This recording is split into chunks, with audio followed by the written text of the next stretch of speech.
Gracia del Señor Jesucristo sea con el espíritu de cada uno de ustedes. Bueno, esa es toda la carta de Filemón. Ahorita voy a darles un poco de contexto, pues general, digamos. La carta, pues todos sabemos, ¿no? Fue escrita por Pablo junto con Timoteo, como lo dice en el verso 1. Esta es una de las cartas que escribió Pablo desde la prisión. En la prisión también escribió Efesios, Filipenses y Colosenses. Probablemente algunos dicen que está escrita más o menos en el año 60, 62 después de Cristo. Y esto fue durante el primer encarcelamiento de Pablo en Roma. La carta va escrita, pues, como obviamente sabemos, a Filemón. Filemón era un influyente cristiano en Colosas, probablemente convertido por Pablo, porque como vimos también como que se lo recuerda, ¿no? Era también anfitrión de una iglesia que se reunía en su casa. Apia, quien sale en los saludos de Pablo, posiblemente era esposa de Filemón, y Arquipo quizás era su hijo o un líder de la iglesia.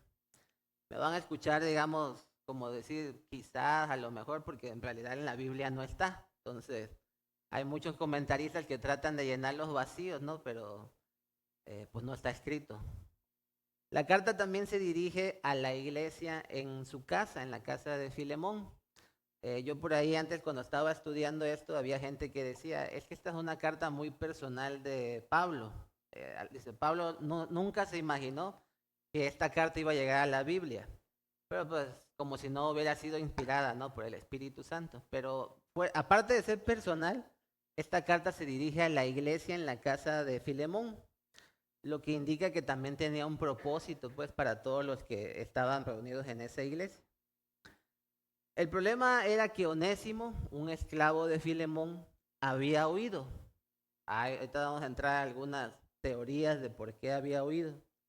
En esa huida conoce a Pablo, que Pablo estaba encarcelado, como bien recuerden, y Pablo en ese inter, digamos, lo convierte al cristianismo. Pablo entonces le escribe a Filemón pidiendo que reciba a Onésimo ya no como esclavo, sino como un hermano en Cristo. La carta básicamente es una intercesión que está haciendo Pablo por Onésimo, ¿no? Pero a lo mejor ustedes y todos nosotros quizás cuando leemos esto pues dicen, pues ya que lo perdone y ya, ¿no? Pero el tema es que en el contexto cultural de la época, la esclavitud en Roma no era como la esclavitud que quizás nosotros alcanzamos a estudiar, ¿no? En los libros de historia. La esclavitud en Roma no se basaba, digamos, en el color de piel o en la raza, sino podía ser alguien muy estudiado, alguien muy educado, pero esa persona era esclava. Y los esclavos en ese momento eran una propiedad legal pues, del dueño, de su dueño, digamos, y carecían de derechos. Entonces, el regreso de un fugitivo, o sea, que tú aceptaras a un esclavo, para el esclavo que se fue, pues implicaba muchas cosas, principalmente castigos, ¿no? Muy severos, otros incluso la muerte. Entonces, lo que tenemos que entender en este contexto es que lo que Pablo estaba pidiendo para ese momento era radical, o sea, era decir, oye, o sea, me estás pidiendo un imposible, ¿no? Entonces, como les decía, hay varios comentaristas que quieren llenar los vacíos. Hay quien dice que Onésimo huye porque había robado algo a Filemón, otros dicen que había ofendido de algún modo a Filemón, y otros también dicen que, por ejemplo, pues como todo esclavo, ¿no? Pues que es lo que anhela su libertad, y huye a una gran ciudad que era como Roma. La verdad pues es que hay tantas versiones de distintos comentaristas que, como les decía, no están escritas en la Biblia. Pero pues hoy no estamos aquí para analizar qué hizo Onésimo, ¿no? Entonces nosotros vamos a ver hoy algo más grande, que es el poder transformador del Evangelio. Van a escuchar decir también mucho Evangelio porque pues es que de eso trata la carta. Pero voy a darles primero un pequeño resumen de lo que vamos a ver en estos tres sermones que yo y mis otros hermanos hemos preparado. Y para que entremos primero, después a analizar los primeros 7 versos. Lo que vamos a aprender en esta carta va a ser el poder del Evangelio en las relaciones humanas. La carta muestra cómo el Evangelio transforma las relaciones sociales, personales. Como dice Gálatas 3:28, nosotros sabemos que en Cristo ya no hay jerarquías. Dice, ya no hay judío, ni gentil, esclavo, ni libre, ni hombre, ni mujer, porque todos ustedes son uno en Cristo. Entonces, ¿qué es lo que veremos en esta carta? El Evangelio. Si lo resumimos, Pablo actúa como mediador, como digamos una imagen de Cristo, ¿no? Y buscando y todos nosotros sabemos también que la reconciliación cristiana se basa en el amor, en la gracia, que es lo que veremos el próximo miércoles, y el perdón, no como una obligación. Entonces, aparte de eso, también en esta carta veremos el amor cristiano en acción. Pablo apela al amor de Filemón como un hermano en Cristo, no como autoridad. Si ustedes han tenido la oportunidad de leer la mayoría de las cartas de Pablo, siempre en sus saludos dice yo, Pablo, apóstol de Jesucristo. Creo que en 9 cartas dice así. Pero si analizamos esta carta al inicio y también en todo su contexto, Pablo apela a Filemón como un hermano en Cristo, ¿no? O sea, no como una autoridad, o sea, lo que le estaba pidiendo era, ahora sí, de hermano a hermano. ¿Y qué era lo que le pedía? Pues recibir y perdonar a Onésimo, ¿no? Y ya bueno, ya también si queremos seguir viendo el Evangelio en esta carta, pues vemos que Onésimo puede ser un símbolo pues del pecador fugitivo, a lo mejor como muchos de nosotros, ¿no? Que cuando andábamos en el mundo, pues no nos dábamos cuenta de nuestros pecados, sino le dábamos y te venían a predicar y tú huías. Entonces, en este caso, el pecador que huye es encontrado por la gracia y devuelto a este caso a su hermano, ¿no? A través de un mediador, que en este caso es Pablo, ¿no? Que hasta eso, como vimos también, Pablo te ofrece decir, yo pago su deuda, o sea, lo que te deba yo lo pago. Y el mensaje es reconciliación siempre, ¿no? Entonces, históricamente, esta carta, todo lo que vamos a estudiar, rompe esquemas sociales, o sea, son cosas que cuestan entender y también muestra sobre todo, que es lo que debemos aprender en todos los que vamos a estudiar, muestra el poder del amor de Cristo para transformar nuestras relaciones pues aquí en la iglesia, con nuestros familiares, con nuestros amigos. Y por último, algo que vamos a estudiar es la unidad de la iglesia.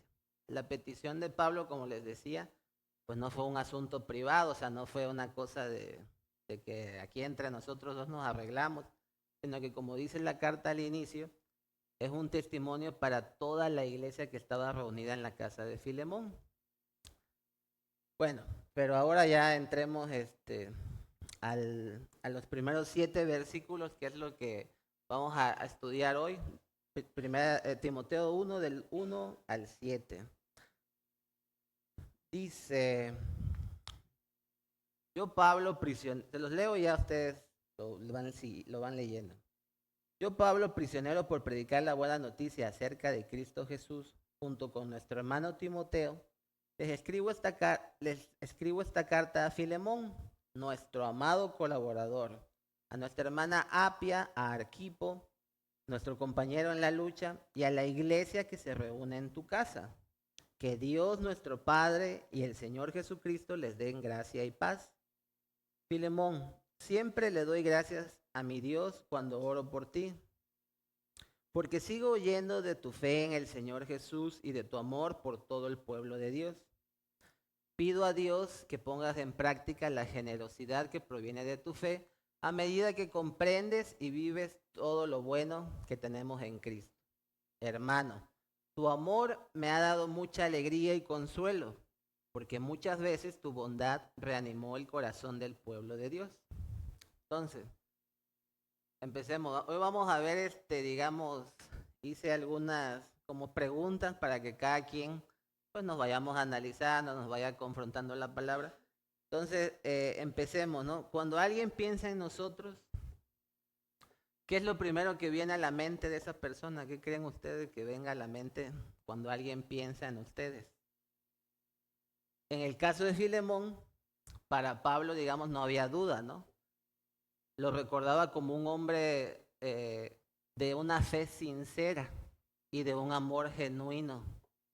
No solo creía en Cristo, sino que vivía de tal manera que otros eran bendecidos y animados por la vida de Filemón.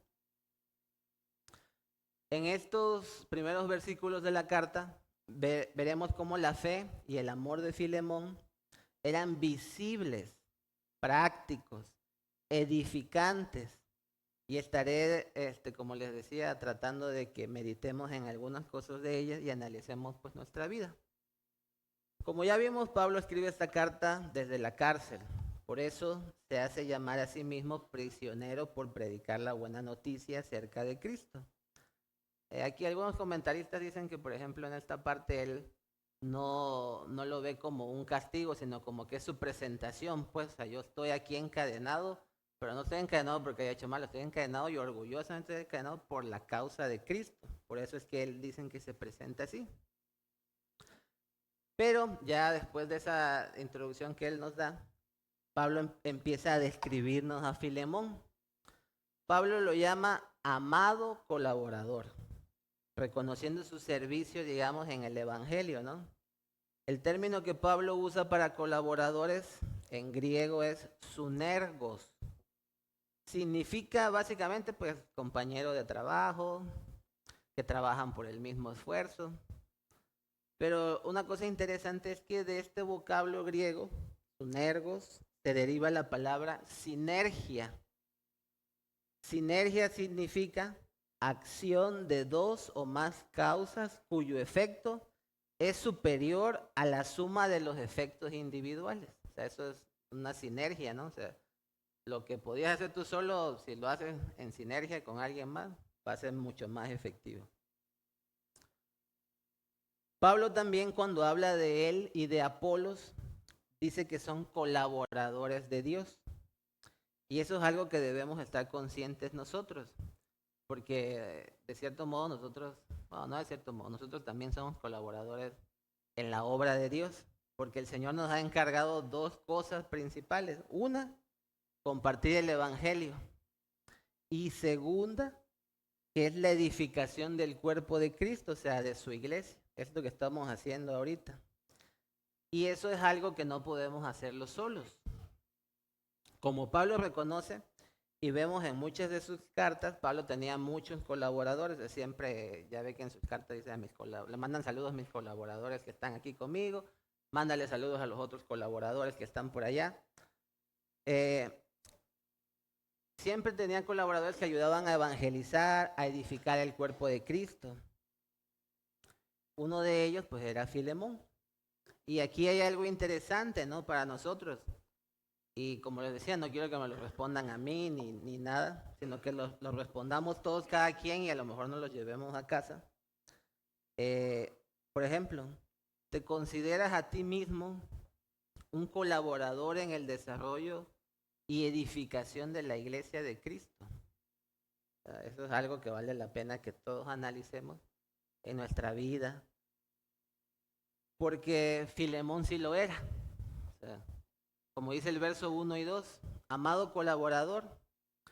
Luego dice saludos a Arpia, a Arquipo. Pero ¿qué más dice?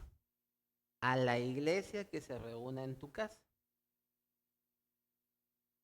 Entonces, la iglesia se reunía en casa de Filemón. ¿Esto qué es? Filemón era un hombre de fe, un hombre amoroso, un hombre que confortaba a la gente, pero su fe tenía una expresión visible.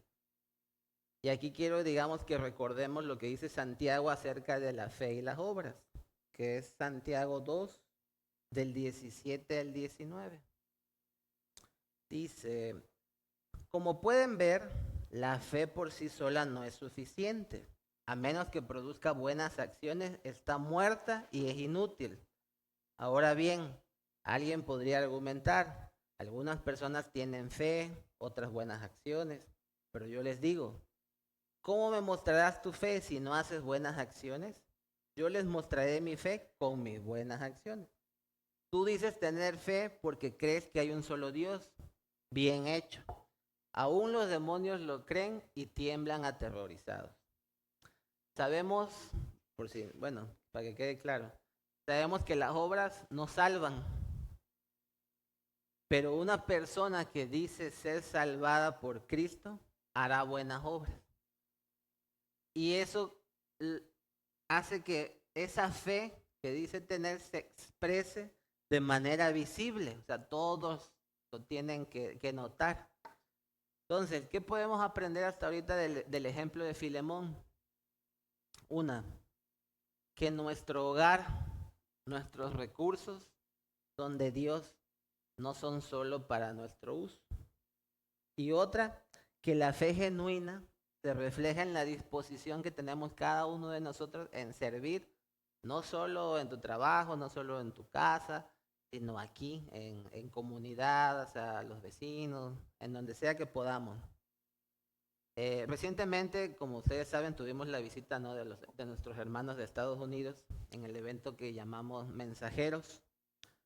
Y por ejemplo, ahí no fue fácil para muchos de nosotros hospedar durante 9 días, algunos más.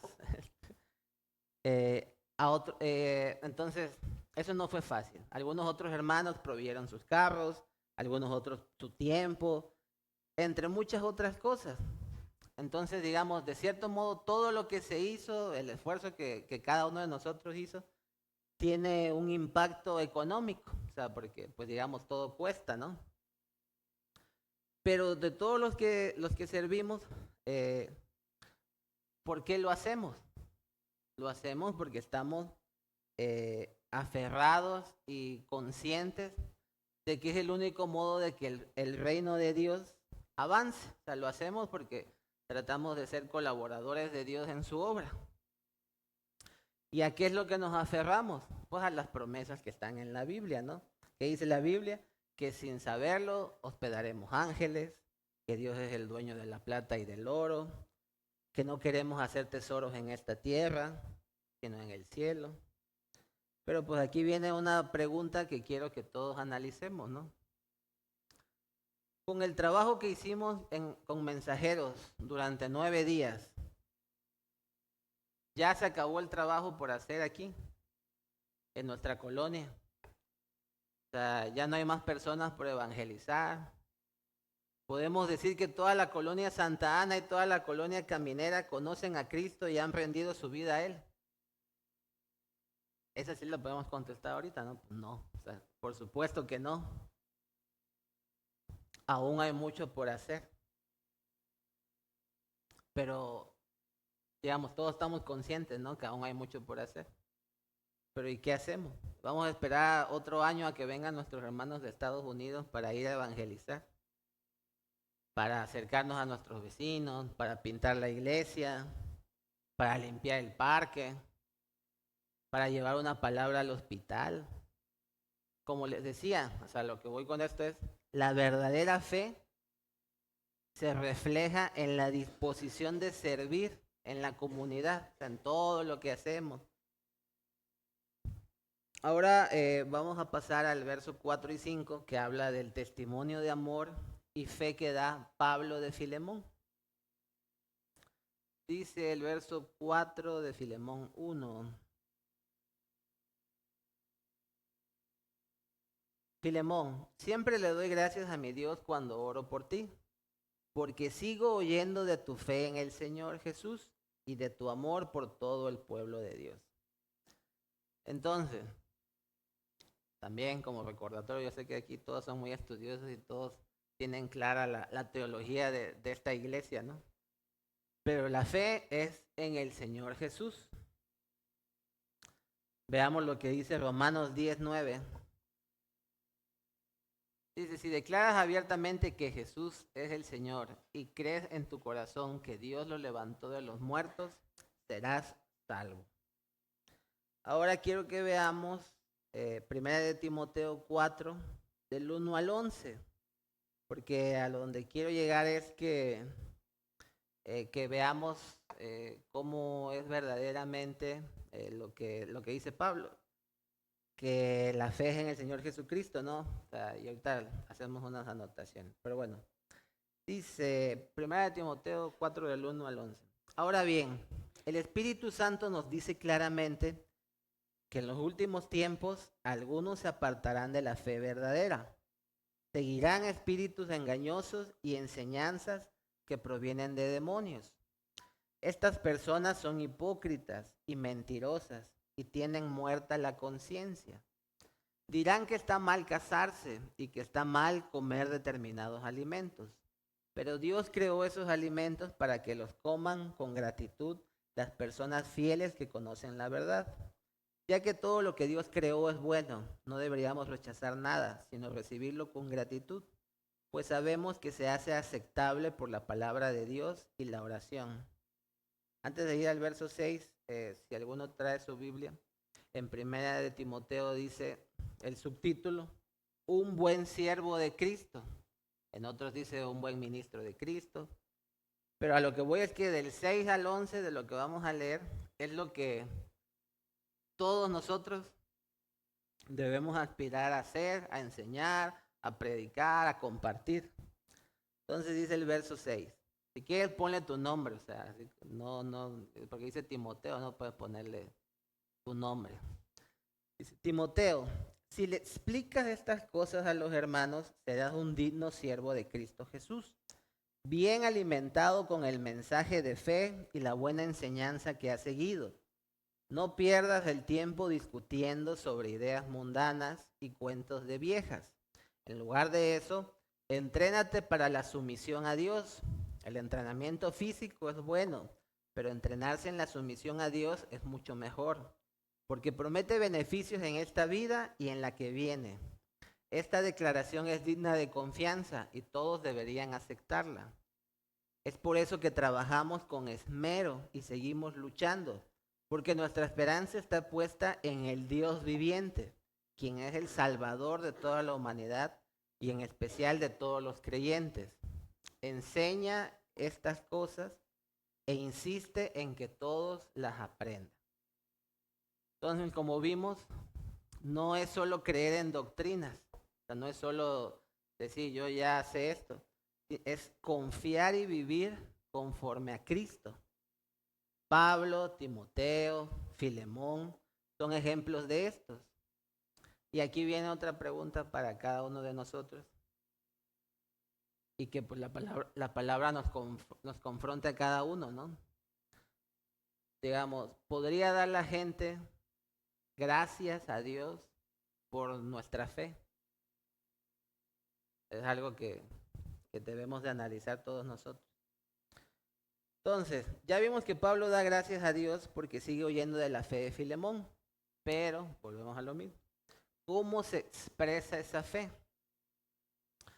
En el verso 5 dice, en amor hacia todo el pueblo de Dios, porque en el primer dice, porque sigo oyendo de tu fe en el Señor Jesús y de tu amor por todo el pueblo de Dios.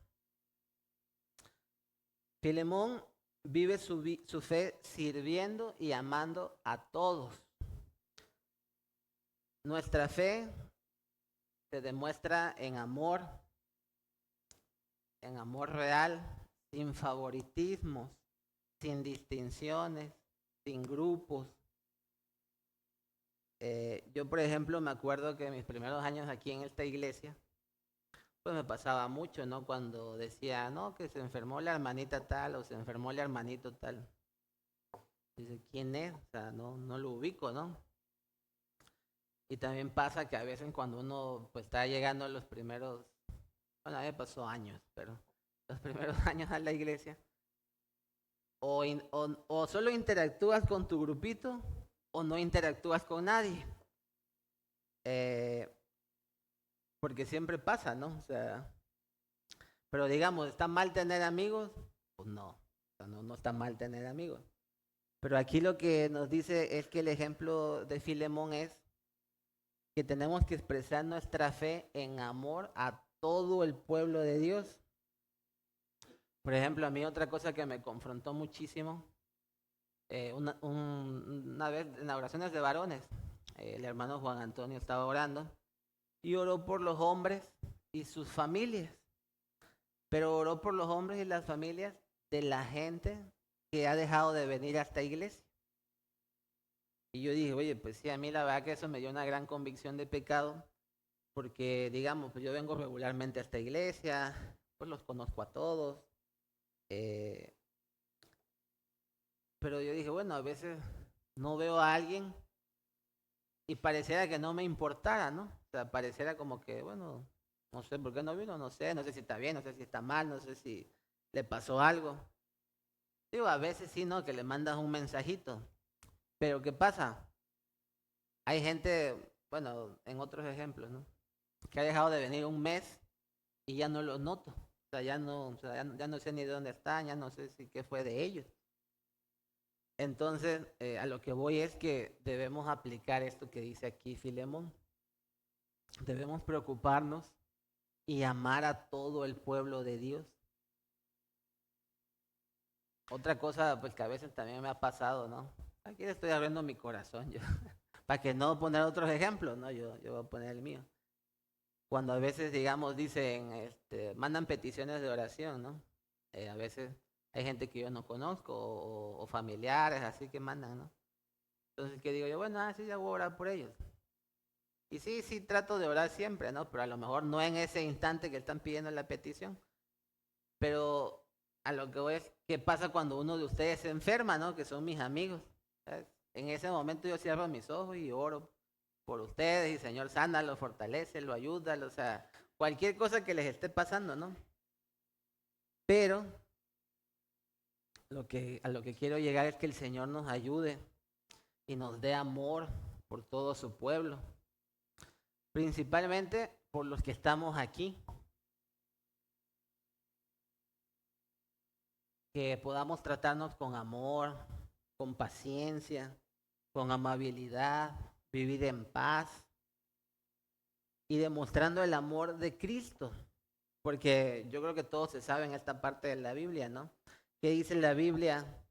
Al que mucho se le perdona, mucho ama. Entonces, yo creo que a todos nos han perdonado muchísimas cosas el Señor. Entonces, esa fe, ese perdón, lo debemos expresar en amor, pero no amor nada más a los que me caen bien, no amor a con quienes tengo más afinidad, sino amor a todo el pueblo de Dios. Entonces, evitemos favoritismos. El amor, digamos, el amor cristiano abarca a todos nuestros hermanos, sobre todo también los que comparten nuestras doctrinas primarias, ¿no? Porque también a veces estamos peleando con algunas denominaciones, pero mientras compartan nuestras doctrinas primarias son nuestros hermanos. Y nuestro amor tiene que ser visible, real, no solo palabras. Entonces pasemos al verso 6, que es el fruto de la comunión en la fe. El verso 6 dice, pido a Dios que pongas en práctica la generosidad que proviene de tu fe, a medida que comprendes y vives todo lo bueno que tenemos en Cristo. Entonces aquí hablamos de una comunión activa. La fe, como ya les dije y se los reitero, se comparte en acciones, no es algo que puedas guardar escondidito, algo privado. Si tú dices tener fe y no la pones en práctica, pues quizás no has entendido el Evangelio. Porque en este contexto Pablo le habla de generosidad que proviene de tu fe y le dice, a medida que comprendes y vives todo lo bueno que tenemos en Cristo. Yo creo que a muchos de nosotros nos hubiera encantado que dijera nada más a medida que comprendes. Porque pues a medida que comprendes, a los que les gusta estudiar, ¿no? Pues leen un libro y hacen su investigación y pueden dar un sermón, pueden dar una exposición, pueden hablar de todas las doctrinas que tú quieras, pero lo difícil es vivirlo. O sea, eso es lo verdaderamente difícil. Entonces, aquí no se trata nada más de comprender, se trata de vivir, digamos, cuando estamos en medio de la tentación, antes de tomar una decisión, antes de hacer un mal negocio. Ahí, digamos, cuando está cada uno de nosotros en nuestro cuarto, solos, cuando nadie nos ve, que podamos recordar y confiar todo lo bueno y recordar y confiar en todo lo bueno que tenemos en Cristo. Eso es lo que cuesta, eso es lo difícil. Y a mí lo que me gusta mucho es esta palabra que dice en Juan 16:33, que son palabras del Señor Jesús, cuando estaba diciendo, ¿no?, todo lo que iba a pasar y que también esto es para nosotros, ¿no? Entonces les dijo, les he dicho todo lo anterior para que en mí tengan paz. Aquí en el mundo tendrán muchas pruebas y tristezas, pero anímense, porque yo he vencido al mundo. Entonces, mientras más participamos de la fe, más vamos a conocer las riquezas de Cristo.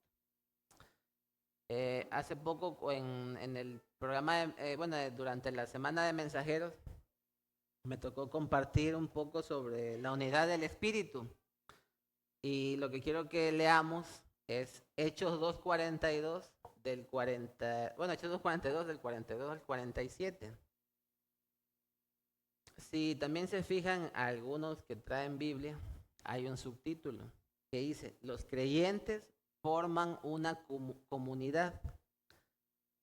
También, bueno, yo creo que todos lo saben, ¿no? Pero esta es lo que aspiramos a hacer como iglesia reformada. Nos llamamos Hechos 2:42 por este versículo. Pero en realidad, pues deberíamos llamarnos Hechos 2:42 al 47 porque habla de todo lo que es una comunidad cristiana perfecta, digamos. Entonces, lo leamos. Dice, todos los creyentes se dedicaban a las enseñanzas de los apóstoles, a la comunión fraternal, a participar juntos en las comidas, entre ellas la cena del Señor y la oración. Un profundo temor reverente vino sobre todos ellos, y los apóstoles realizaban muchas señales milagrosas y maravillosas. Todos los creyentes se reunían en un mismo lugar y compartían todo lo que tenían. Vendían sus propiedades y posesiones y compartían el dinero con aquellos en necesidad. Adoraban juntos en el templo cada día. Se reunían en casas para la cena del Señor y compartían sus comidas con gran gozo y generosidad. Todo el tiempo alabando a Dios y disfrutando de la buena voluntad de toda la gente. Y cada día el Señor agregaba a esa comunidad cristiana los que iban siendo salvos. Esta es nuestra meta como iglesia, como comunidad. La comunión no es solo que estemos juntos. La comunión es edificarnos mutuamente, es compartir lo que tenemos. Una iglesia que es fuerte en comunión es un testimonio poderoso para la colonia, para todos los de aquí. Que se diga de nosotros que quizás no somos muchos, que somos pocos, que esta es una iglesia chica, pero que nos amamos, que tenemos fe y que podemos expresar esa fe pues en amor fraternal los unos con los otros y sobre todo con todos aquellos que podamos alcanzar. Que cada persona que llegue a esta iglesia se sienta querida, se sienta amada, se sienta que nos importa. Entonces, eso es lo que debemos aprender de esta parte. Entonces, ahora entremos al verso 7, que es el gozo y el consuelo que produce el amor. Dice, hermano, tu amor me ha dado mucha alegría y consuelo, porque muchas veces tu bondad reanimó el corazón del pueblo de Dios. El amor refresca los corazones. Filemón era una fuente de ánimo para todos los creyentes. Pablo pues se goza, ¿no?, del testimonio de lo que escucha de Filemón. Y aquí lo que vemos es que el amor no solo ayuda a otros, o sea, no solo al que le estás dando amor ayuda, sino ayuda a quienes ven ese amor expresado. Entonces, es algo de lo que tenemos que aprender. Por ejemplo, a mí me quedó, me impactó bastante la actividad que hicimos en el Gómez Maza, de compartir el Evangelio. Cuando fuimos a compartir, pues vimos mucha gente con necesidad de consuelo, ¿no? De ánimo, de... Todos seguro tenían necesidades económicas, pero ninguno de ellos nos pidió dinero. Todos nos platicaban de un familiar enfermo, pedían que oráramos por ellos. Muchos de ellos tenían la necesidad de ser escuchados. Muchos tenían hambre. Y el Señor pues nos usó ese día para confortar sus corazones. Muchos ese día pues reconocieron a Jesús como su Señor y Salvador. Otros quizás solo estuvieron pues por la comida, ¿no? Pero lo que sí es cierto es que todos los que estaban ahí, la semilla del Evangelio fue sembrada. Y Dios es quien dará el crecimiento. Nosotros fuimos usados por Dios para traer alegría y consuelo al corazón de muchos ese día. Pero pues la labor no termina ahí, es como les decía, ¿no? El hospital ahí sigue. Muchas de las personas que vimos ese día probablemente ahí sigan. Entonces nosotros debemos agradecer al Señor por lo que nos deja vivir.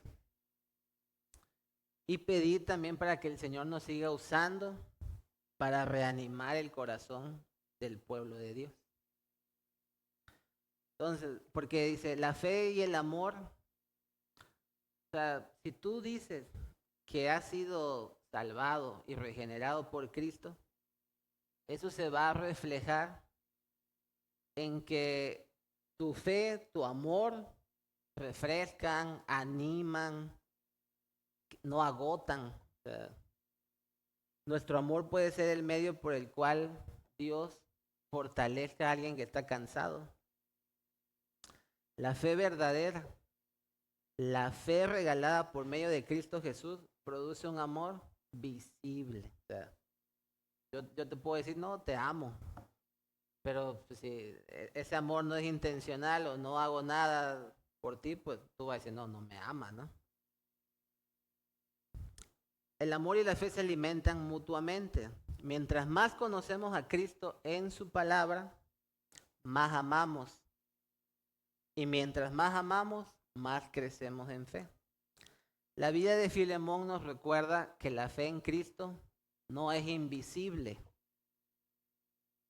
ni silenciosa, sino que se refleja en amor genuino, servicio y comunión. Su testimonio, el testimonio de Filemón, trajo gozo y ánimo a Pablo y refrescó a los creyentes que estaban en su iglesia. Hoy el Señor a cada uno de nosotros nos llama a vivir una fe que otros puedan ver, un amor que otros puedan sentir y una comunión que otros puedan disfrutar. Que como Filemón nuestra vida sea motivo para que otros den gracias a Dios y encuentren en nosotros un respiro para sus almas cansadas, para sus corazones cansados. Entonces, ya la última pregunta, ya para que ya terminemos. Si alguien escribiera una carta sobre ti, como en este caso Pablo a Filemón, ¿mencionaría tu amor y tu fe por el pueblo de Dios?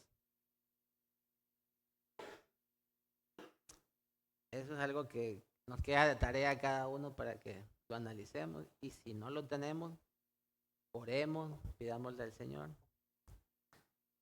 Y ya, bueno, oremos.